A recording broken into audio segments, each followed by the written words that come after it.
right, I think we're officially live.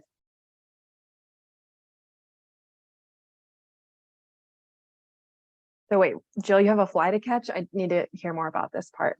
There is a fly flying around my office, so I'm going to be very assiduously trying to ignore the fly for the next hour. Your dog is not a fly catching dog? She used to be, but now she's elderly and she can't see the flies, unfortunately. Poor thing. And of course, she's been like completely asleep all morning, and now she's like, "Oh, you're on a webinar? Let me move around behind me." So you might see her pop up. The dog or the fly? The dog. Oh, I was like, the fly's also planning its day around your webinar? Apparently. I don't think I have any bugs in here, but I guess we'll find out if you start seeing me swatting. Our cat is useless when it comes to things like that. It's like, where are your hunting skills? No more. Anyone else have pets at their feet? Not at my feet, Me. no. Mine's lying on my feet, my dog. I think mine just heard you, Megan, because he literally just came to me. But I also have like a bone on hand, right? Like if he gets out of like line, like get the bone. I don't really play with that, but did you all hear my story about my dog getting out yesterday? That was scary. He was like at the front door waiting for me. I can't believe he was just sitting there like watching the other dogs go by. Like that is so, yeah. I'm so glad he didn't run away. Yeah, he knows he's got it too good. Yeah. Real quick, I think people are starting to file in, so I just want to let everyone know we'll get started in just a minute. You didn't show up just to hear us talk about pets and flies, I promise.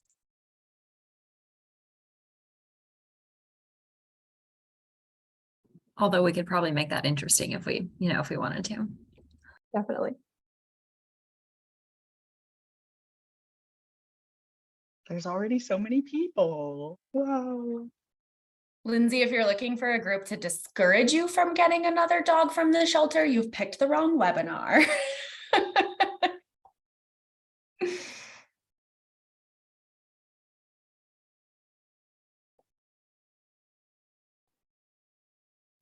We'll wait just another minute.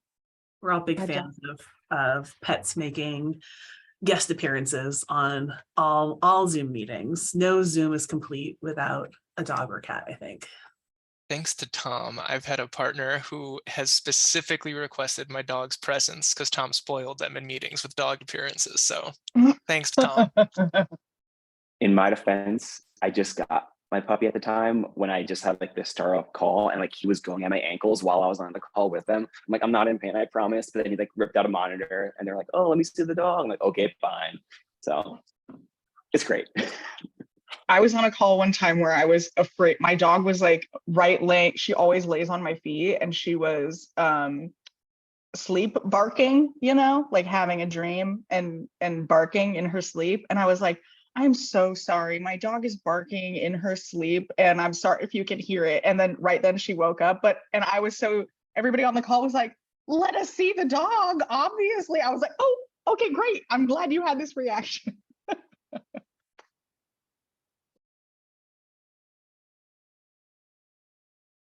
All right.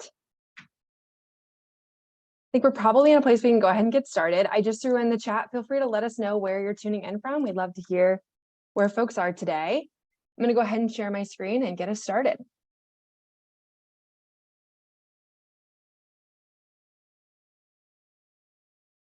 All right. Hello and welcome to today's webinar, Stump the Slate Squad. Today, we'll be taking questions from the audience as each of you work to get your burning Slate questions answered and ultimately try to stump our Slate Squad. We're thrilled to have you all in attendance today. I'll start by introducing myself and our speakers, hit some logistical items, and then we'll jump into what you came for. My name is Megan Robinson, Executive Vice President of Strategy at Carnegie, the leader and innovator in higher education marketing and enrollment strategy. If you're not familiar with Carnegie, we offer groundbreaking services in the areas of research, strategy, digital marketing, lead generation, student search, website development, creative, financial aid optimization, and of course, Slate optimization, which is what we're here to talk about today. In my role, I work with each of the 7 lines of Slate strategy we offer here at Carnegie: communications, implementations, portals, trainings, integrations, reporting, and recruitment strategy. I also work with others on the Carnegie team as we work to integrate financial aid optimization, digital marketing, lead gen through College Express, and more into our Slate work. All right, let's do a quick audio check. If you're able to hear my intro, could you please drop a note in the chat?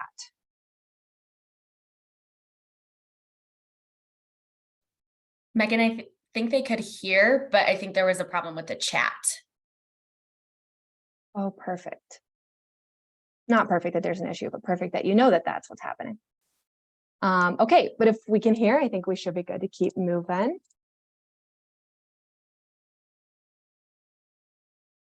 All right. Couple logistical items to cover quickly before we dive in. Today's webinar will last about 60 minutes. The entire time will be dedicated to Q&A, thus the title of our webinar today, Stump the Slate Squad. Thank you to those that submitted questions in advance. During the webinar, you can ask questions using the Zoom control panel's question feature. We'll be taking as many questions submitted beforehand as possible, along with hopefully a number of live questions. We do have folks monitoring the questions as they come in, so if some are best suited for a written response, you'll see those coming through in the answer feature. Don't worry, even if we're not able to answer all of the questions in today's conversation, we will be following up with a post-webinar Q&A blog, answering as many questions that we were unable to address on today's webinar. Additionally, we are recording the webinar and it'll be available for download along with today's slide deck next week. We'll give you early access to the recording, so you'll receive an email from Christine Kramer, VP of Marketing at Carnegie, when the content is available. I think we're also still trying to open up the Zoom chat room, so once we get that figured out, we would love to see you throw in some ideas and interact with other attendees during the presentation. Just make sure you share your settings when you're able to send to all attendees and presenters. Finally, please help us by filling out the quick survey that you'll see post-webinar. Your comments and readings are greatly appreciated and influence our future content. Zoom will automatically prompt you with a survey after the webinar closes. Without further delay, I'd like to introduce you to our Slate Squad and the folks who will be answering your questions today. We'll hear from each of our panelists as they share their role and their favorite but small, in some cases, but life-changing feature requests. Mine being that I wish you could import content blocks. But we'd love to hear yours too. So if you're able, I think we might still be working on it, but if you're able, feel free to throw your small but life-changing feature in the chat while we meet the Slate Squad. Mo, want to kick us off? Yes. Hello, everyone. My name is Monica Brazil. You can call me Mo. I am a Slate Portals strategist working within the Portals business line here at Carnegie. I've been working with Slate since about 2019.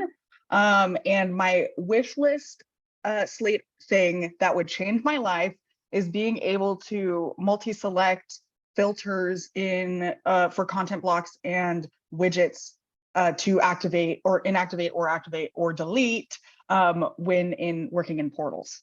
Would be life-changing. So yeah, hello everyone, happy to be here. And I think Amanda, you're next. Yeah, thanks, Mo. Hi, everyone. My name is Amanda Johnson, and I'm a senior Slate communication strategist. So, of course, working with the Slate optimization team at Carnegie in the, you guessed it, communications business line. My small item is actually reports based. I would love to be able to activate and inactivate report parts in batch, like in mass. That would just save me so much time. I think that would be beautiful. So there you go. You're up, Rocco. Good afternoon, everybody. My name is Rocco Percelio. I'm a Slate strategist on our implementations and consultations business line at Carnegie, powered by Underscore. And I've been working on the Slate platform since early 2017. And my small, but at least for me, life-changing change would be, you know how when you have to force the rules to run on individual records, Slate makes you type in the phrase force execute. That is the most violent part of my day every single day. So if they could soften that to like gently encourage a refresh or something like that, it would make me much, much happier. Emma?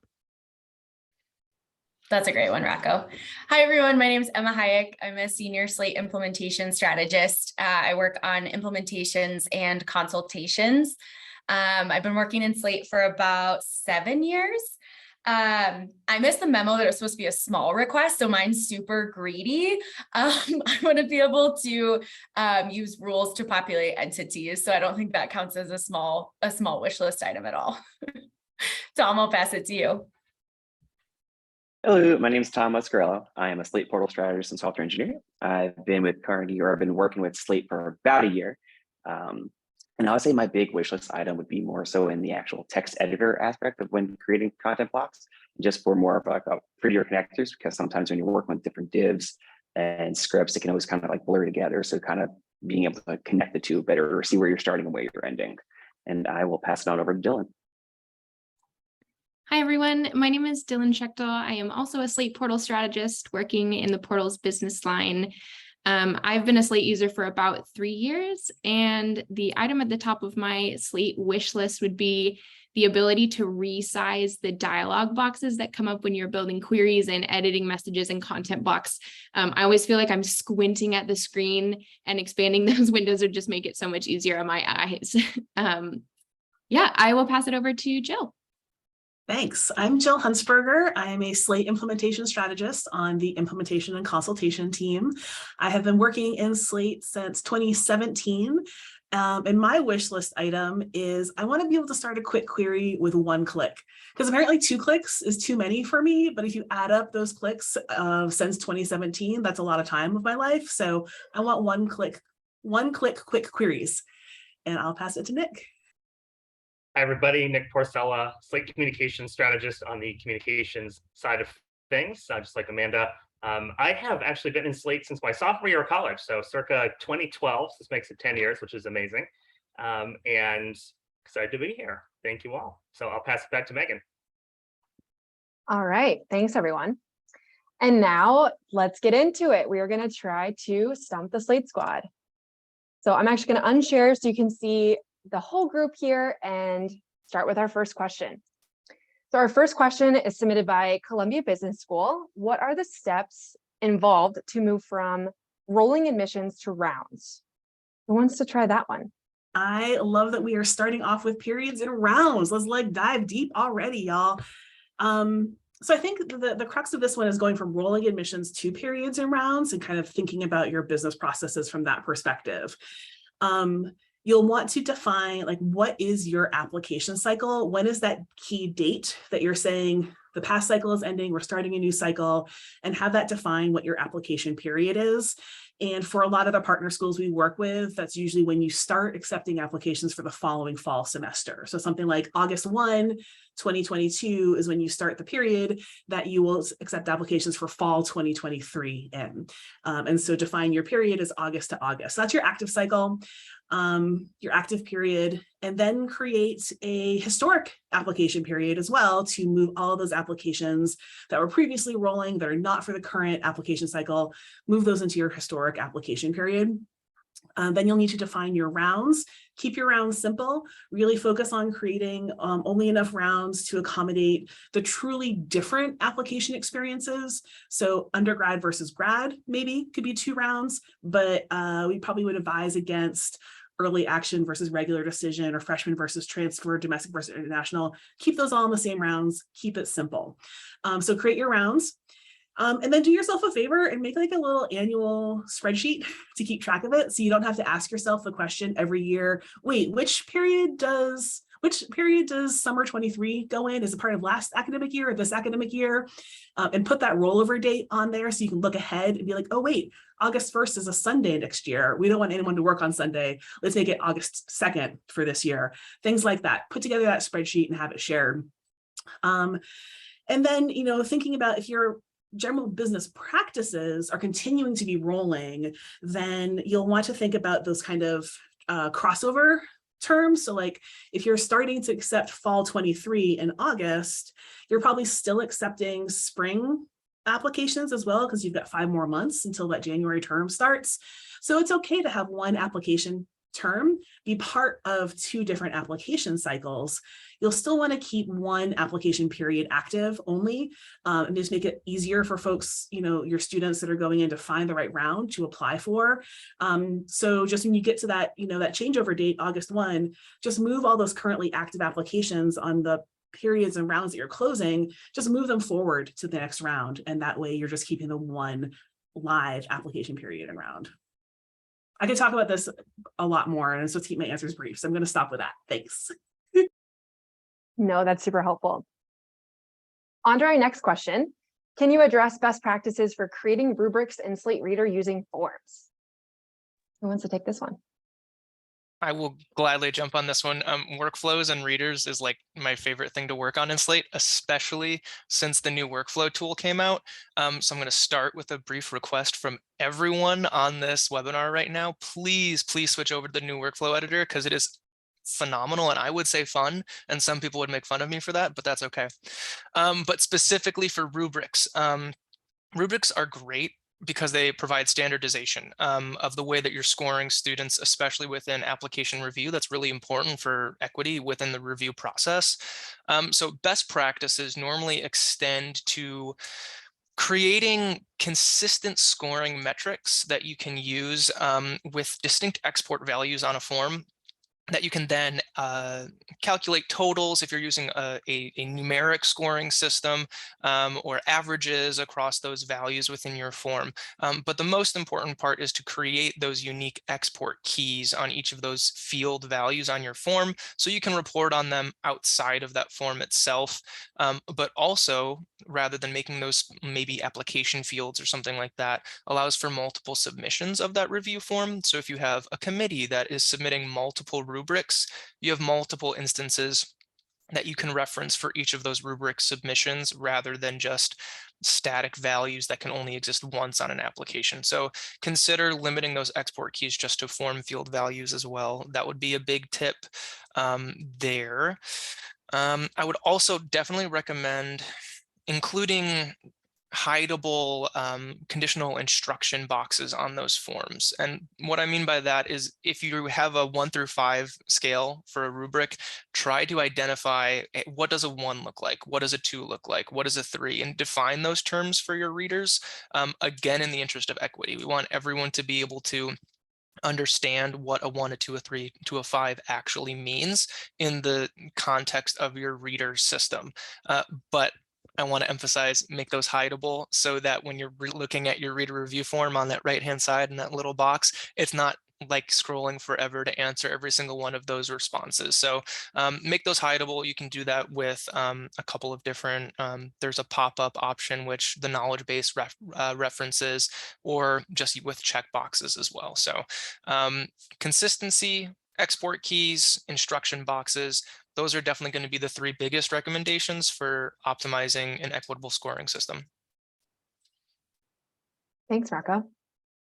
On a related note, actually, we have a question: how do schools navigate test optional and grade recalcs in the reader? So another kind of reader related question. Who wants to tackle that one? I'll take that one. So test optional and grade recalc? Yes, if you can take both. Okay, so test optional, I guess I would first ask, are we test optional, or are we like, do we want to see the test score and then not have it be a part of our evaluation process, or are we trying to entirely hide the test score? If that's the case, if the latter is the case, I would definitely recommend using conditional logic within your reader portal or wherever we're displaying those test scores in a tab, to only show based off of the response to the question, not the existence of the test scores. Because certainly sometimes students will say that they want to apply without their test scores being considered, but we might have test scores on file for them. So just that small differentiation of when we want to see those test scores. Or we could show the test scores and just add a note that says test optional, don't take it into consideration. It really depends on what your institutional process is and what we mean by not considering test scores. GPA recalc, was there anything specific with that or just kind of best practices? Yeah, it looks like it's asking just how do they navigate grade recalcs in the reader? And then there's actually a follow-up question. Can there be a bin just for grade recalculations? So I'm curious if that helps. Yeah, I would actually probably recommend a bin just for grade recalcs. And I've even seen schools take it as far as a separate workflow for GPA recalculation. In my mind, it really depends on what your order of operations is and whether or not you want those to be able to happen concurrently. So some schools, we need that GPA to be recalculated before that first evaluator can go through that evaluation process. To me, that's a bin before they get to that initial review. I've also seen institutions where we just need that GPA to be recalculated at some point, but we don't want it to hold up that initial evaluation process. because an application can't be in the same workflow and 2 different bins at once, that kind of forces our hand to have it be a separate workflow. A lot of times that GPA recalculation workflow is pretty simple. It might just be ready to evaluate and evaluated at its most simple form, but that's going to allow you to have them live in both workflows at once and not hold up one process or the other. And there are some great starting points for GPA recalculation of a lot of different forms out in the knowledge base. We actually just talked about it on the suitcase webinar. So there's some good things that you can either briefcase or suitcase into your instance to have a starting point, depending on what sorts of calculations you need. Awesome. All right. Switching gears just slightly, I think this is a broader question. I need help understanding queries. Let's start there. Dylan, I see you unmuted. Yeah, I'll take this one. This is a question that I asked a lot when I was first getting started with my work in Slate. One of the things that really helped me start just making sense of queries generally was to first think about all of the data that's housed in Slate. You know, we have a ton of information about people, about applications, about schools and mailings and events. And I initially was like, how do I even start making sense of this? So in order for anyone to be able to make meaning of the data in Slate, it needs to be organized. And so data in Slate is organized into tables, but I kind of made sense initially by thinking of buckets of data about certain objects that live in Slate. So when you're thinking about building a query, the first step is to select the base, which is essentially the primary bucket of data that you'll be working with as the foundation for your query. So when you're selecting a base, it can also or often be helpful to ask yourself, what am I counting with this query? What bucket of data do I want to be pulling from the most or kind of initially? So for example, if the question that you ask is, what am I counting? And the answer is, I want to count applications, selecting the applications base or applications bucket is kind of the right move to get yourself started. And each row that's returned in your query will represent one app record in your system.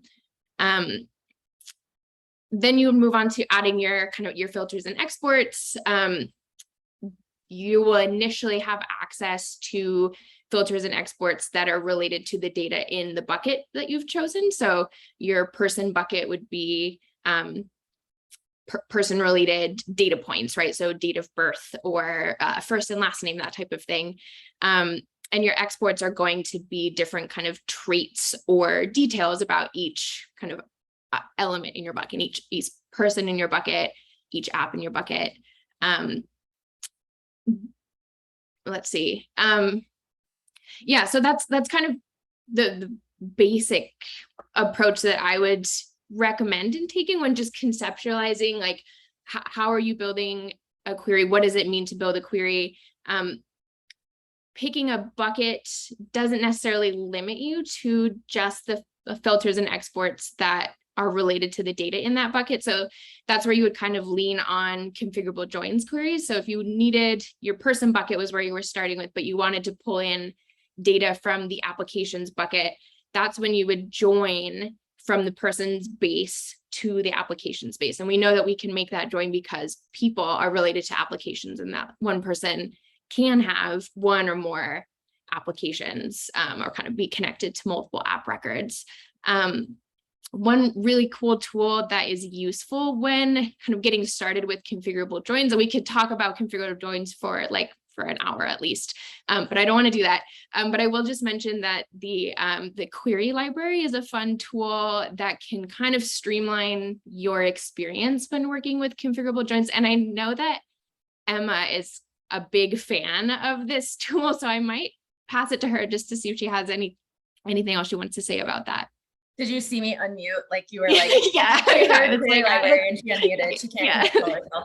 I would honestly argue that if you are training someone on queries from day one and they don't understand scope or anything related to the data structure of Slate, if you have a pretty well-built query library of just your basic exports and filters, I would actually argue that training them just using those pre-built query library pieces is easier than training them on the local base, because they don't even have to think about scope.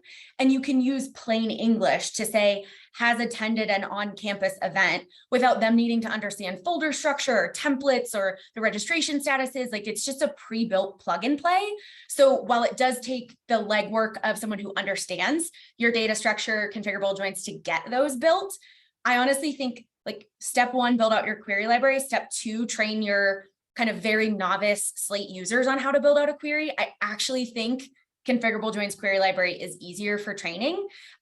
We actually have a trainings line, and I love training on queries, but I found it is a lot easier when you have some of those plug and plays. You can get the fundamental kind of concepts without having to get into, like, is the decision released or not, and all of those nuances that new users just aren't going to wrap their head around right away. Awesome. Thanks, Emma. I was going to say, a big fan of query libraries might be underselling it slightly. So you can watch any of her number of webinars on the topic if you'd like. But actually, on a related note, we have a follow-up question, or it's actually a different question from our friends at Missouri State University.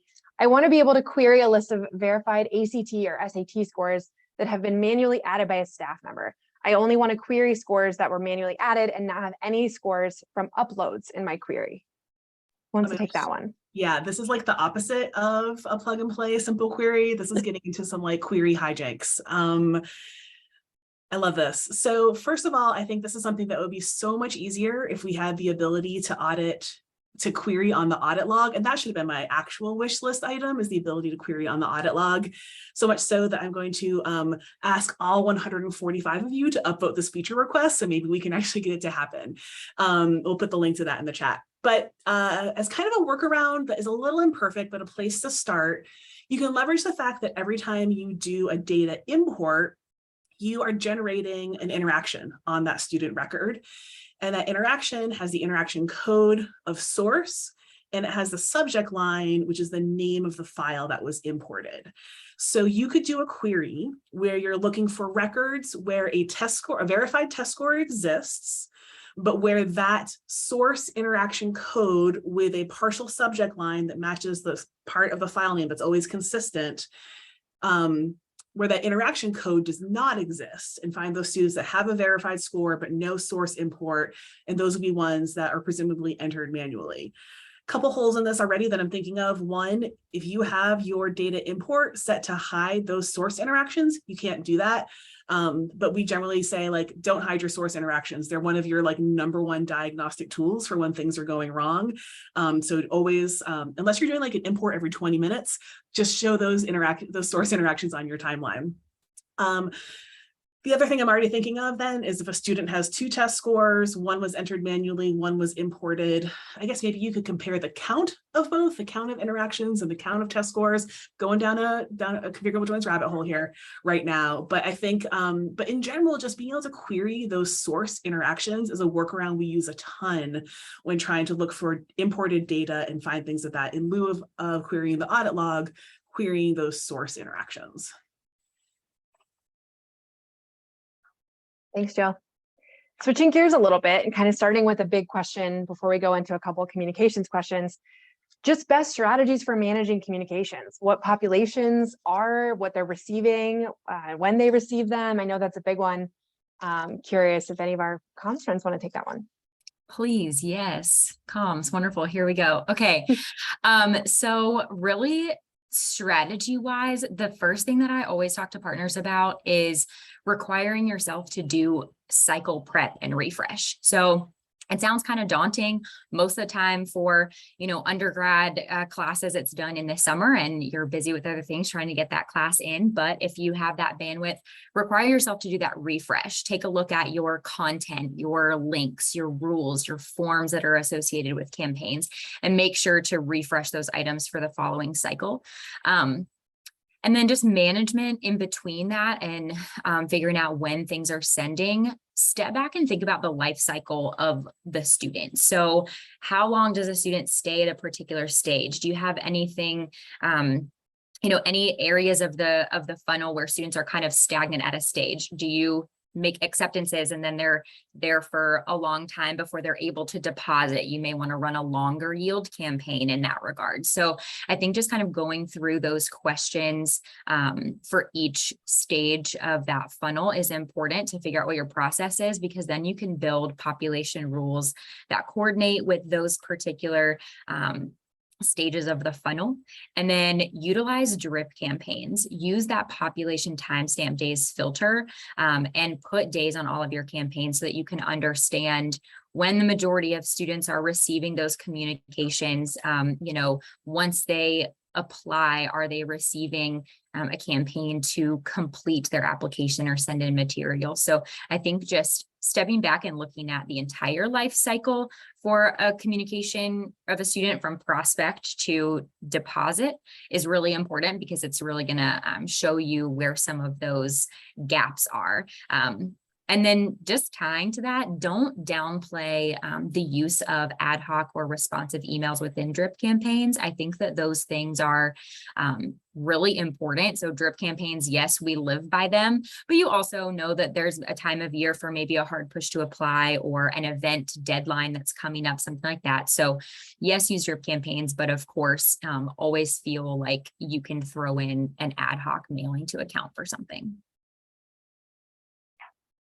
Thanks, Amanda. Kind of a follow-up, sort of.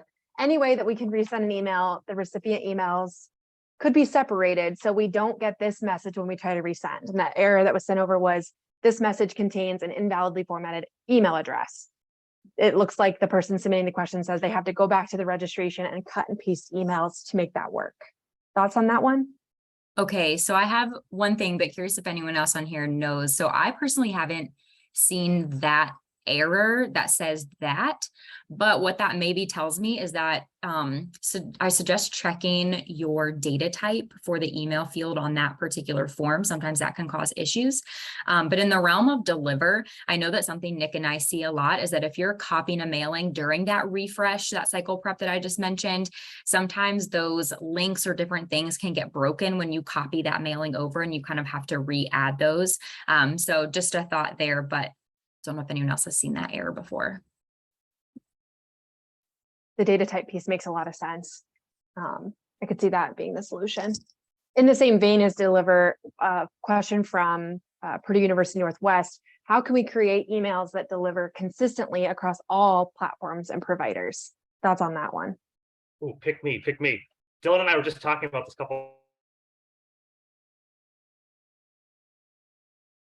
Oh no! This is top of mind because this comes up a lot. I think immediately there's a couple things that can. Am I frozen? You were, but you're back. Can you hear me now? Yep. Awesome. Sorry about that, everybody. Had trouble today. What immediately comes to mind is a couple things. I think just note first and foremost that Technolutions does a lot of work behind the scenes to establish a strong sender reputation. So allow that to give you some peace of mind. But I think that there are a few things that you can do to really ensure deliverability. First and foremost, one of the more technical ones is to make sure that you have DKIM enabled and configured. That stands for domain keys identified mail. That can just be done in a database. So that's step one. I think also a couple features that are useful. There's a great tool in database called email deliverability. That may allow you to enter some of these problematic email addresses and maybe do some auditing there and figure out why some of these messages aren't sending. So also an option.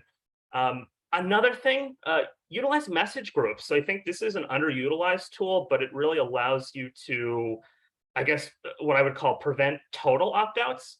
Maybe a student wants to opt out of athletics emails, but not the quote unquote marketing messages, or vice versa. So that's also an option. And then I guess one last area, this is more broad, but definitely audit your undelivered messages. Just take a look one by one and see what some of the issues are. That may involve using consolidate records. It may involve actually going in and seeing what emails bounce, and if maybe you're getting a lot of students submit like a Gmail or yahoo.com or something like that. So don't be afraid to sort of get into the weeds with that information. it may be helpful to you. So I guess that's a good starting point. I know there's a lot there. Didn't somebody No. build a filter to find email addresses that were mistyped? I know someone on our team built a filter to specifically search for those like common misspellings for email addresses. That Yeah, I does think sound you're right, familiar. Emma. I think you're right. I think we could probably hunt that down and get that out afterwards. Be a good resource. Nick, given your excitement for new features, I am curious if you could give us an update on Deliver Designer. Oh yeah, no, absolutely. That's actually that's one of the projects that we're working on internally is really testing this. So 100%. I guess just to get started, if you're looking to start trying out Deliver Designer, it is available to start trying. For that, you would just go to early access features in database. So let me back up a sec. Go to database, configuration keys, early access features, and then you can actually select Deliver Designer and components.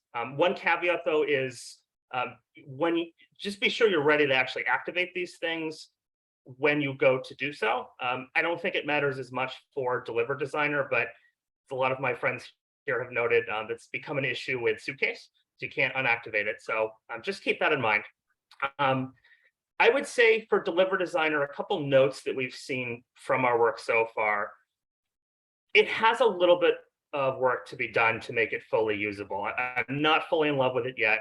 There are some challenges for mobile responsiveness, which was one of the features that it was supposed to solve. I think currently the use case is really for an institution that has a Marcom office where you have some folks working on your copy and you have some folks working on your creative. And you don't want one group to accidentally overwrite the work of another. So in that case, it can be useful, but I would encourage trying it out, seeing if it could work for your institution. I'm definitely not in love with it just yet, but it is accessible through your early access features in database. Thanks, Nick. Speaking of new features, I'm curious if one of our portals friends could give us an answer to how do you activate the new Slate portals for events? I'll take this one again. Yeah, this is a really exciting new feature. So Express portals live in the portals module in the database. So if you were to navigate to kind of your standard portals, you'll now just see an option for Express portals up in the top right corner. So you can toggle back and forth between kind of those two pages. Express portals are really exciting because they kind of replace the clunkier, in my opinion, event landing pages. They just offer more customization in terms of layout. They're a little more fun to use. And they also have a lot more kind of streamlined build out than our standard portals. So you're getting kind of the best of both worlds. The methods and queries are baked into Express portals, so you don't need to configure them during the build process, which removes a lot of kind of the technical lift from building these.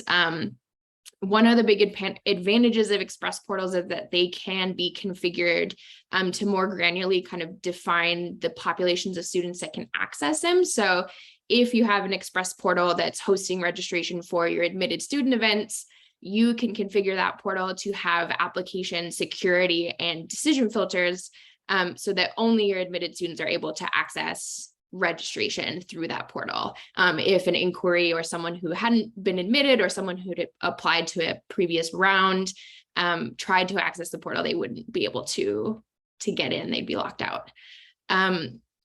There are a couple of things that I would probably note about Express portals. Because the methods and queries are, like I said, kind of baked into Express portals, we have our capacity, I guess, to pull in and manipulate data in the portals is more limited than it would be with your standard portal. So for that reason, Express portals shouldn't necessarily replace applicant portals or user portals or search portals for your inquiry pool, just because you can't finesse the data or the kind of usage and display of data as much as you could with the standard portal. Technolutions, I know, recommends using Express portals primarily for event registration and displaying event programs or itineraries. So I would agree that that's kind of the better use for these portals specifically.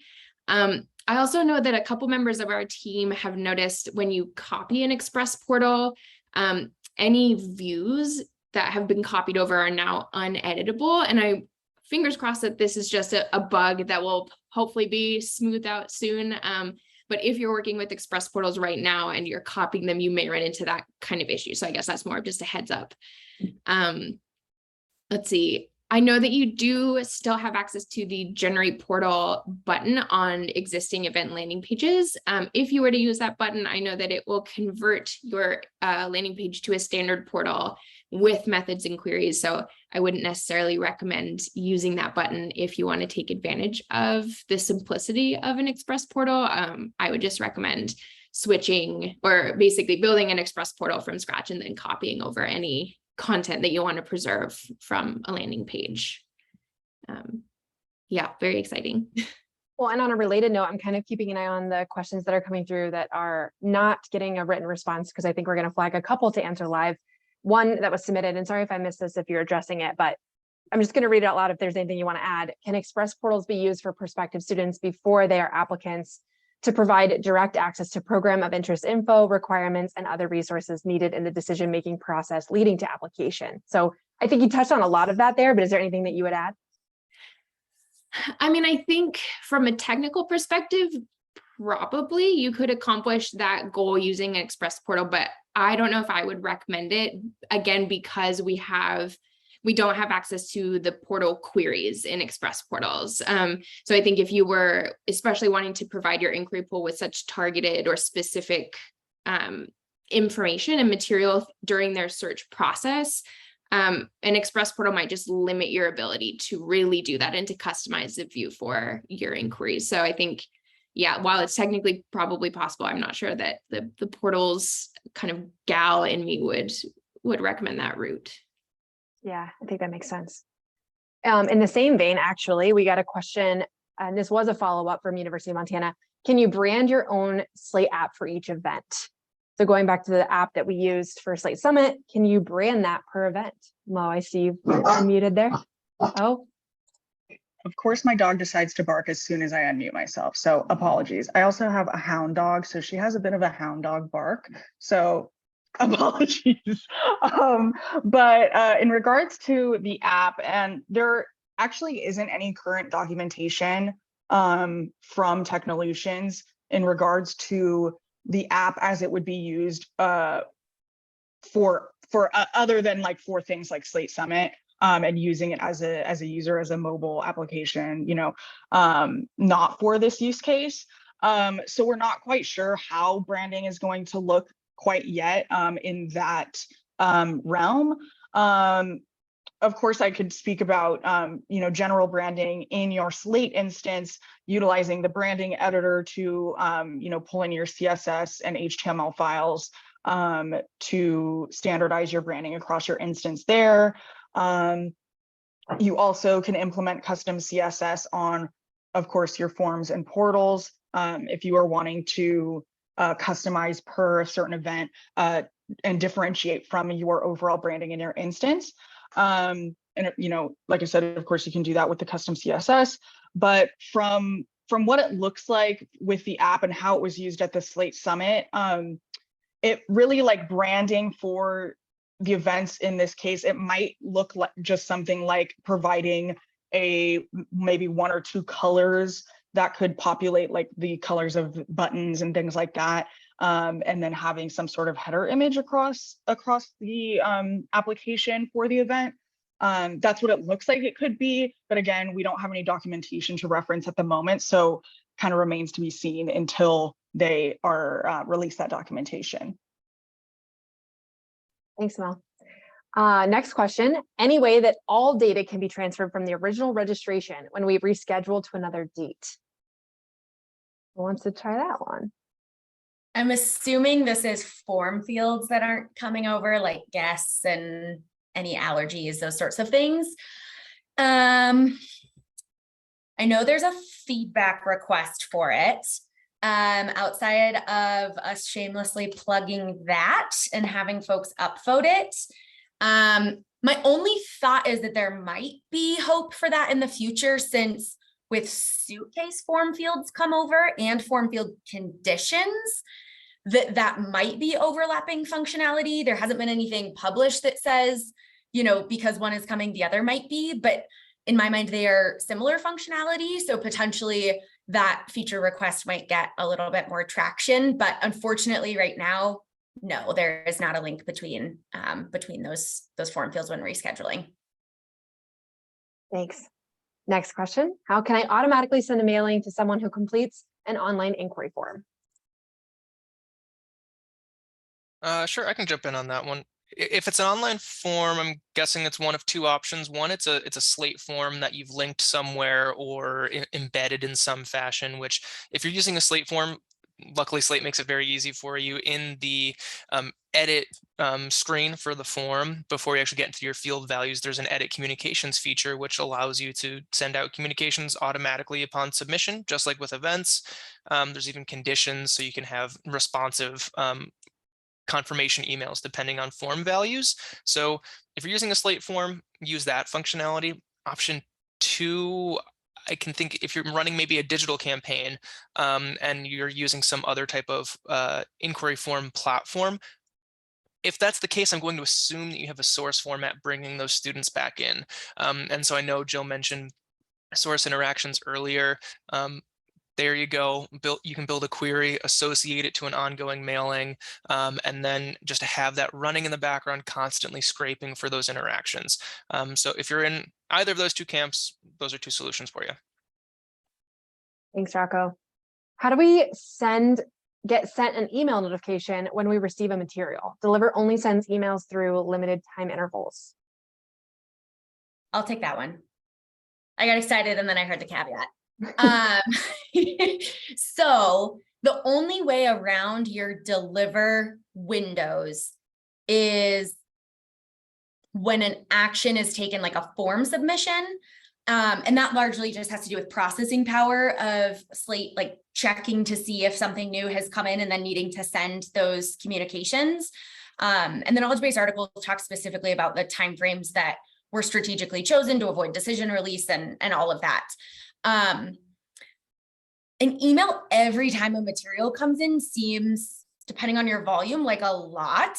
One potential solution that would be real time, that could be either in lieu of or in conjunction with the deliver window internal notification, could be like a homepage report that shows a count of new materials that have come in. And then someone could do something with those.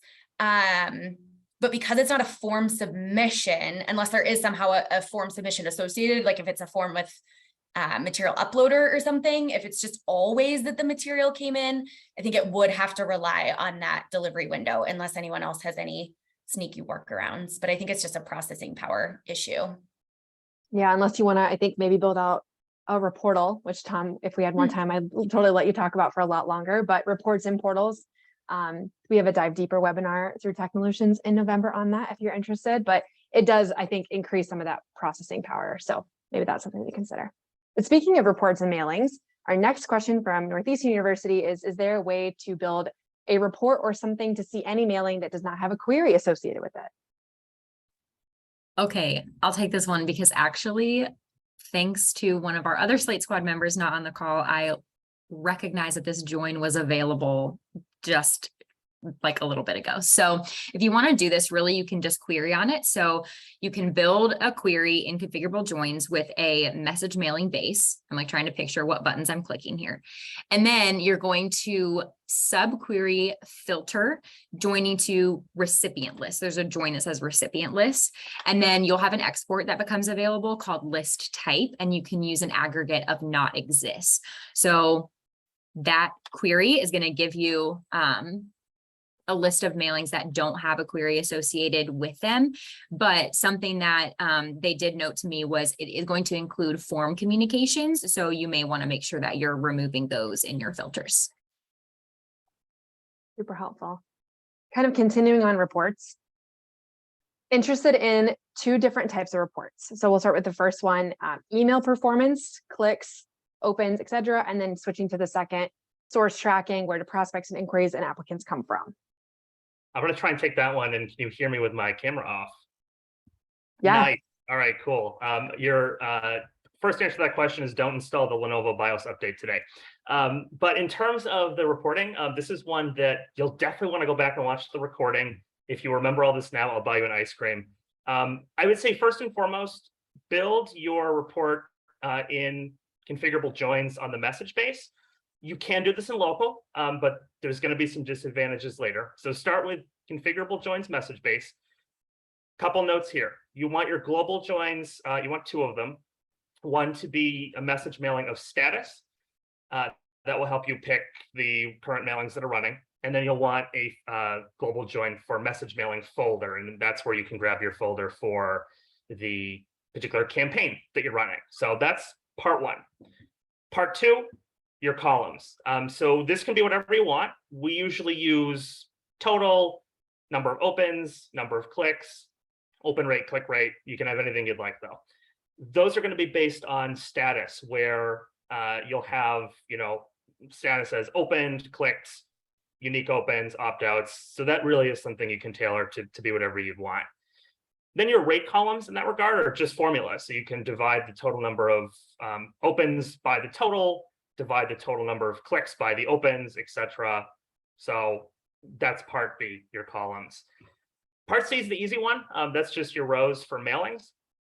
In this particular example, you really only need to have message mailing name in your group by, because that will automatically bring in the mailings as they send. And it really brings us back to the first point, which is why you would do this in configurable joins anyway.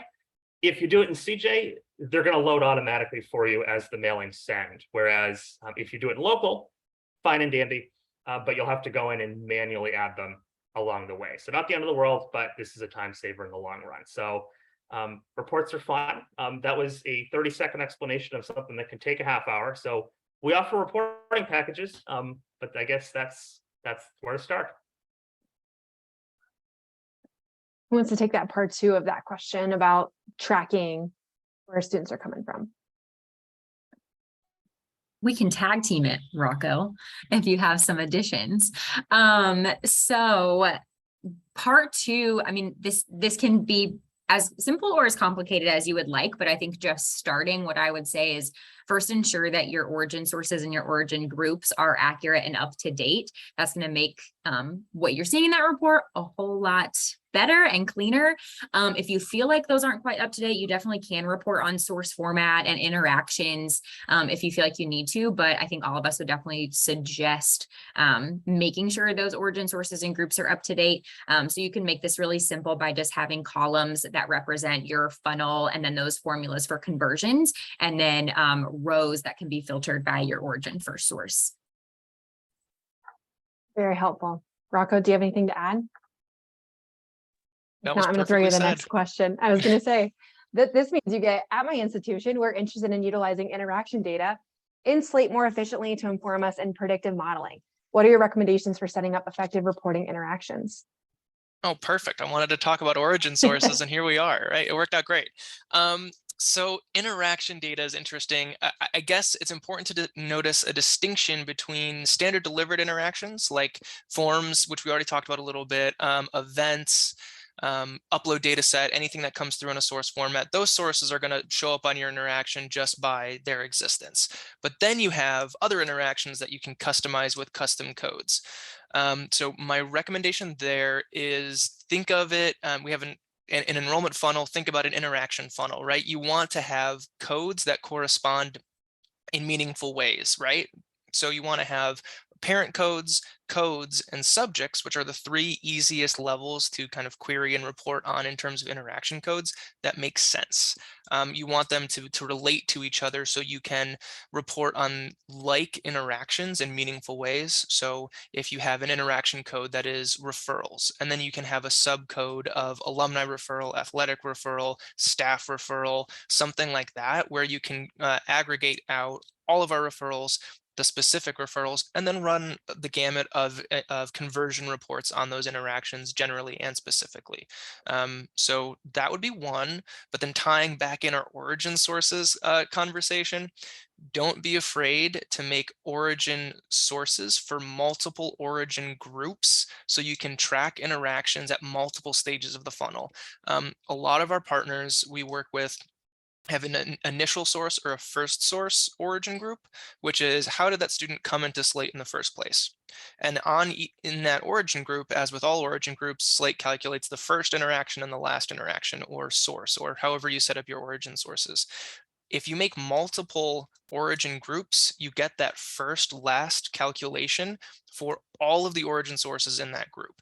So a common thing that I like to recommend is maybe something called like a recruitment action origin group, where you can have all of your events where students are interacting with your admission counselors, whether that be travel or on campus or online webinars or something where a student is directly interacting with an admission counselor, and then run all of the same conversion reports on first and last that you do for origin source or initial source for that recruitment event. See what your conversions are on your inquiries from each of those initial first interactions. And that could be really helpful and meaningful as well. Thanks, Rocco. Mhm. The next question we got was, is there a way to set up lead scoring? And instead of turning that to the panelists, I'm just going to plug that we actually just partnered with McGuire Associates. And so now we have a full modeling team. And I think that's probably a better question answered for the post-webinar blog, because you'll get to see in writing how we would recommend setting up that lead scoring. So more to come on that one. So actually jumping to the next question, which was submitted ahead of time, but there's also one in the chat that I'm kind of choosing to answer live here. So 2 parts. Have you seen partner institutions experience slow run times with rules, maybe slower than usual? And that connects to one in the chat of how many schools do you work with that have less than 200 rules that Technolution says is the median amount of rules across instances, and what areas should large public universities focus on to try to minimize the number of rules in their instance? So any tips for rules? I'm going to take this one because my bandwidth's also slow, and how many jokes can I make about this today? So yeah, we deal with this a lot, and you all probably saw some of this today. It's timely because there's a couple of servers for Technolutions that are laggy today, so this is across the board. The answer is yeah, we see this frequently, especially with rules and reports.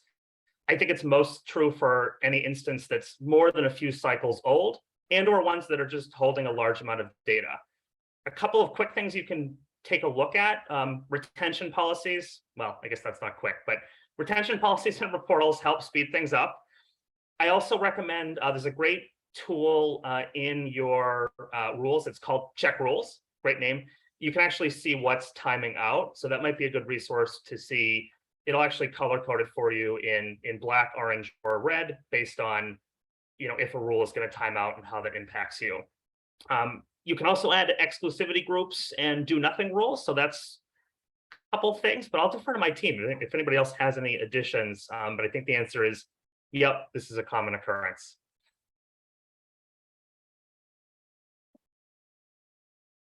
All right, we have time for maybe a couple more. The next one is from the new school. What is the safest way to prepare an internal portal so you don't change the homepage view for all Slate users? Oh, Tom, this sounds like your portals. Oh, it is. So it's more so also depends on how you define internal and also what you want necessarily for them to be able to see, or what do you want to limit this to be seen.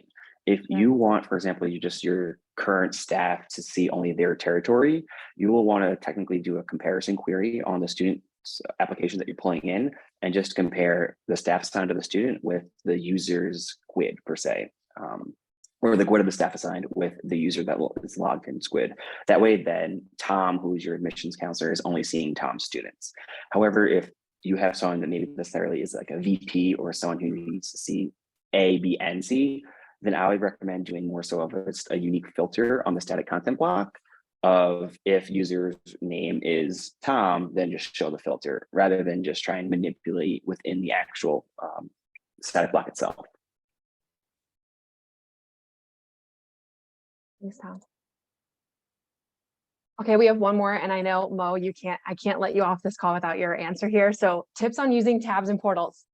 10 seconds. 10 seconds. 10 seconds. In short, tips on using tabs and portals is don't do it. Do it. Yeah, so if that upsets anybody on this call, I'm sorry. And I'm talking about applicant portal specifically. I would say I would kind of adjust my answer for user portals. or anything, anything that might be like more internal. Obviously, if you're using a user portal to display different reports like our portals do, implementing tabs might be a great way to separate information. But for our applicant portals, we've actually found that there is less success in click-through in a list of tabs going farther to the right. As you go farther down the line, the tab that's farthest to the right really doesn't even get clicked. And the ones that are, further up the line, it's questionable whether they are getting clicked or not. Also, like nowadays, I think it's important to think about the population that we're serving in terms of who is going to be logging into our applicant portals. And that right now is mostly for a lot of, I can't say this across the board because obviously we're serving different populations with all of these institutions, but Gen Z is a large group of students that we're serving with our applicant portals. And not only do they not mind scrolling because they're always scrolling, I think it's actually preferable to them rather than hiding things behind clicks. And so that we found that actually implementing a single scroll in all of our applicant portals rather than tabbing out the information into those different tabs has actually been very successful. We haven't really found a length of scroll that has prevented the student from getting all of the information because they're just, again, so used to scrolling. I think also I will say a few more things that might upset people on the call. I think sometimes we get concerned with the length of scroll. And I think that is something that is kind of becoming less of a front of mind issue because of the fact that, again, kids nowadays are scrolling all the time. In addition to ideas like certain things being above the fold, because and when we're talking about that in an web environment, that typically means like on the front page of the site when you log in. And that whole idea kind of completely goes out the window when you're transferring that idea to a mobile device, because you're already, there's such little space in that top portion. They're starting to scroll already. So I think that if you are questioning the length of your scroll, if you are trying to implement a single scroll in your portal, then I would definitely recommend auditing the information that you're presenting rather than implementing tabs. I think that is a much, rather than thinking here is all of the information that the student could possibly ever need, and we're going to put it out in a tab view for them to see. Really kind of thinking about what is important to them at a specific stage in time and using the ability to filter, using those filters to segment information that is being shown in that single scroll is much more effective. Thank you. It was more than 10 seconds, but I forgive you because it was a lot I of know, content. I'm sorry. No, thank you. Thank you. And thank you all for attending. We really appreciate you taking the time to chat with us. Here is all of our contact information, and there are plenty of links in the chat to remain connected to us. We appreciate your time, and we will be following up with all those questions we didn't get answered. So thanks for attending our chat today. Have a great day, everyone.